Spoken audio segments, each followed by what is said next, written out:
ఏపీలో సమ్మెకు దిగుతున్న అంగన్వాడీలపై ప్రభుత్వం ఎస్మా అస్త్రం ప్రయోగించింది. నేషనల్ ఫుడ్ సెక్యూరిటీ యాక్ట్ 2013లోని సెక్షన్ 39 ప్రకారం అంగన్వాడీ సేవలను అత్యవసర సర్వీస్ కింద పరిగణిస్తున్నట్లు ప్రభుత్వం జీవోలో చెప్పింది. దాంతో అంగన్వాడీ వర్కర్లకు, హెల్పర్లకు సమ్మె సహా ఎలాంటి నిరసనకు ఆస్కారం లేకుండా ఆంక్షలు విధించింది.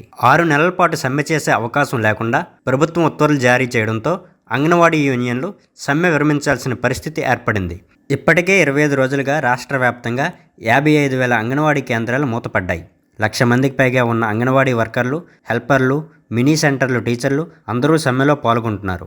వివిధ రూపాల్లో నిరసనలు సాగిస్తున్నారు. సిఐటియుస్తో సహా వివిధ యూనియన్లు ఈ సమ్మెకు నాయకత్వం వహిస్తున్నాయి.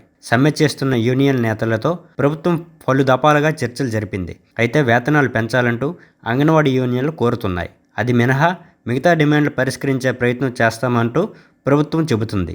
దాంతో యూనియన్లు ప్రభుత్వం మధ్య ఒప్పందానికి ఆస్కారం కనిపించటం లేదు.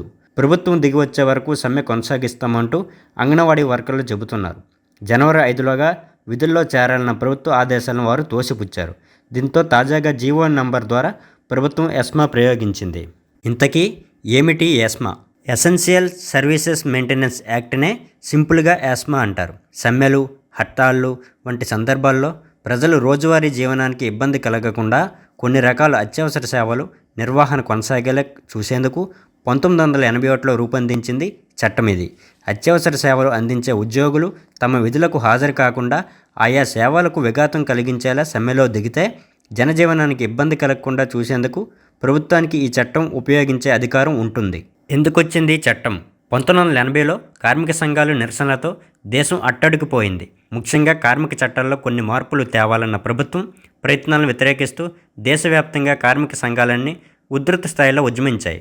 1981లో కార్మిక సంఘాలు పార్లమెంటు ముందు భారీ ఎత్తున నిరసనలు, ప్రదర్శనలు చేపట్టాయి.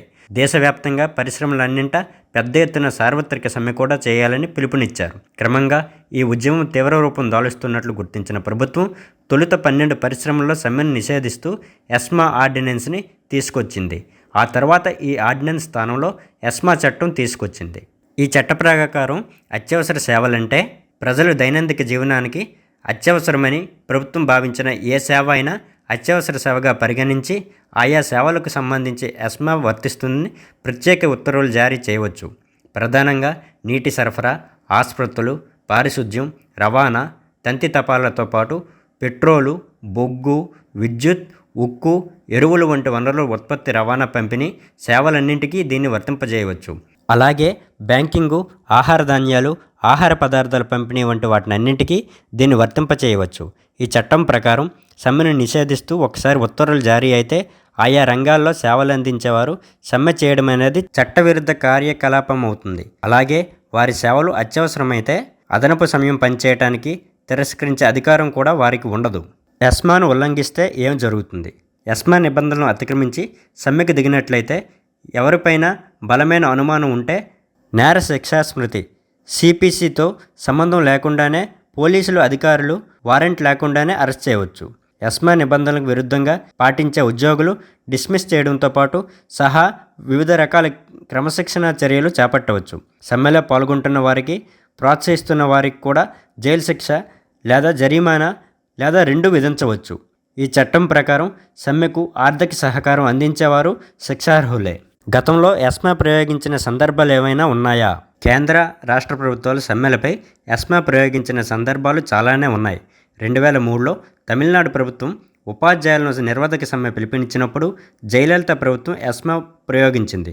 దాదాపు 1,70,000 మందిని విధుల్లోంచి తొలగించారు. సుదీర్ఘ న్యాయ పోరాటం తర్వాత కానీ వారంతా తిరిగి విధుల్లో చేరలేకపోయారు. సమ్మె చేసిన వైద్యులు, ఆసుపత్రి సిబ్బందిపై ఉమ్మడి ఏపీతో సహా దేశవ్యాప్తంగా చాలా చోట్ల ఎస్మా ప్రయోగించారు.